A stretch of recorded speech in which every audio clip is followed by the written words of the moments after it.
दुनिया के सबसे बड़े लोकतांत्रिक देश भारत ने अपनी आजादी के 75 सालों के बाद अपनी गुलामी की यादों को मिटाने के मकसद से अपने लिए एक नए संसद भवन का निर्माण कर ही लिया, जहां से भारत की दिशा और दशा तय होती है। देश की यह नई संसद पुराने संसद भवन के बगल में ही सेंट्रल विस्टा पुनर्विकास परियोजना के तहत ही बनाई गई है। इसी सेंट्रल विस्टा परियोजना के तहत दिल्ली में स्थित राजपथ को कर्तव्य पथ के रूप में बदला गया था। भारत के कर्मठशील प्रधानमंत्री नरेंद्र मोदी ने भारत को गुलामी की प्रतीकों से निजात दिलाने का संकल्प उठाया हुआ है। भारत का नया संसद भवन 64,500 वर्ग मीटर क्षेत्र में फैला हुआ है और इस नए संसद भवन का कुल क्षेत्रफल 17,000 वर्ग मीटर है। लोकतंत्र के इस मंदिर को 28 महीनों के दौरान बना लिया गया है, जो कि एक रिकॉर्ड है। प्रधानमंत्री नरेंद्र मोदी ने इस नए संसद भवन की आधारशिला दिसंबर 2020 में रखी थी, जिसके निर्माण कार्य की शुरुआत जनवरी 2021 से शुरू हुई थी। देश की दशा और दिशा को तय करने वाले इस नए संसद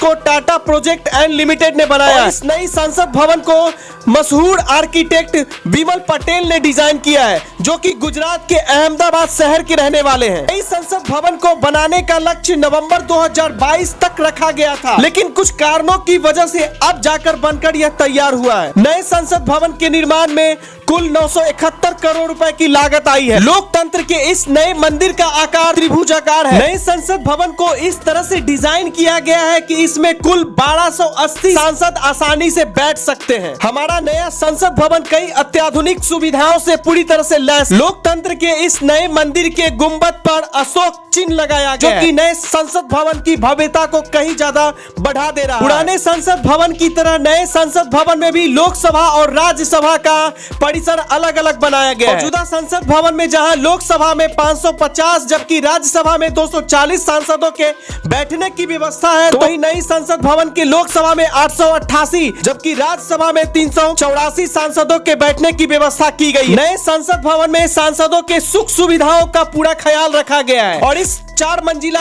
भवन में हर एक सांसद के लिए एक रूम की व्यवस्था की गई है, ताकि वह अपने कार्यकलापों को अच्छे ढंग से कर सके। तो वही सांसदों के गाड़ी पार्किंग के लिए खास तरह का पार्किंग सिस्टम बनाया गया है। नई संसद भवन के अंदर सांसदों के लिए जहां एक लाइब्रेरी बनाई गई है, तो कई कमेटी हॉल का भी निर्माण किया गया है। कमेटी हॉल मीटिंग्स के काम आने वाली है। सांसदों के हेल्थ का ध्यान रखने के लिए एक नए तरह का भोजन क्षेत्र बनाया गया है और साथ ही साथ सांसदों के लिए एक लाउंज भी बनाया गया है। लोकतंत्र के इस नए मंदिर में प्रवेश करने के लिए 3 मेन गेट बनाए गए हैं, जिनका नाम है ज्ञान द्वार, शक्ति द्वार और कर्मा द्वार। वीवीआईपी, सांसद और विजिटर्स की एंट्री के लिए अलग अलग गेटों का इस्तेमाल किया जाएगा। भारतीय लोकतंत्र की विरासत को संजो कर रखने के लिए संसद भवन के अंदर एक भव्य संविधान हॉल का निर्माण किया गया। तो वही 971 करोड़ की लागत से निर्मित नया संसद भारत की प्रगति का नया प्रतीक बन चुका है। अत्याधुनिक संचार तकनीकों से लैस नए संसद भवन में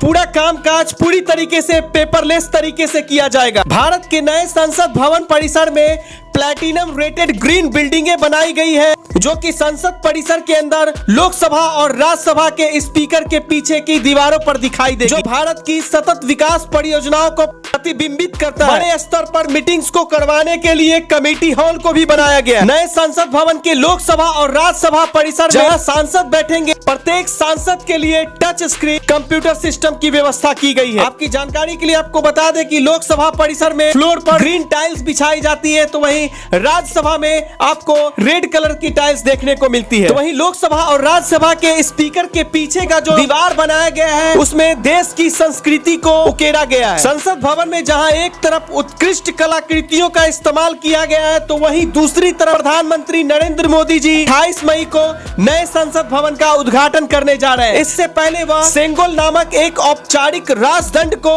लोकसभा स्पीकर और राज्यसभा के स्पीकर के पास स्थापित करने वाले हैं। भारत का नया संसद भवन 28 महीनों में बनकर अगर तैयार हुआ है, तो इसके पीछे हमारे देश के कर्मठशील प्रधानमंत्री का अहम योगदान है, क्योंकि उन्होंने अपनी कई रातें संसद भवन के निर्माण करने वाले मजदूरों के साथ बिताई है और संसद भवन को अपनी निगरानी में बनाने में महत्वपूर्ण भूमिका अदा की है। जब संसद भवन का निर्माण कार्य चल रहा था, तो उस दौरान हमारे देश के सबसे कर्मठशील प्रधानमंत्री अक्सर रातों में अचानक निरीक्षण करने के लिए वहां पहुंच जाया करते थे और वहां के इंजीनियर्स और मजदूरों से बातचीत किया करते थे और पूरे संसद भवन के निर्माण कार्य का ब्यौरा खुद भी लिया करते थे। तो वहीं भारत की नई संसद की भव्यता ने दुनिया में ऐसा धमाल मचाया है कि बड़े बड़े देश भी दांतों तले उंगली दबा रहे हैं। यह कहने पर मजबूर हो रहे हैं कि भारतीय इंजीनियर्स का कोई जवाब नहीं। प्रधानमंत्री नरेंद्र मोदी जी के द्वारा संसद भवन का उद्घाटन देश की 19 विपक्षी पार्टियां इसीलिए भी नहीं पचा पा रही है क्योंकि वह जानती हैं कि जैसे ही प्रधानमंत्री नरेंद्र मोदी इस नए संसद भवन का उद्घाटन करेंगे, उनका कद भारत में इतना ज्यादा बढ़ जाएगा कि आने वाले 2024 के चुनाव में ये सब मिलकर भी प्रधानमंत्री मोदी को नहीं हरा पाएंगे। यही वजह है कि ये तमाम विपक्षी पार्टियां नरेंद्र मोदी द्वारा संसद भवन के उद्घाटन का बहिष्कार कर रही है और लगातार राष्ट्रपति द्रौपदी मुर्मू द्वारा संसद भवन का उद्घाटन करवाने की मांग कर रही है। तो वहीं देश के अंदर मौजूद 25 ऐसी पार्टियां हैं जो संसद भवन के उद्घाटन के मुद्दे पर पूरी तरह से प्रधानमंत्री मोदी के साथ खड़ी दिखाई दे रही है।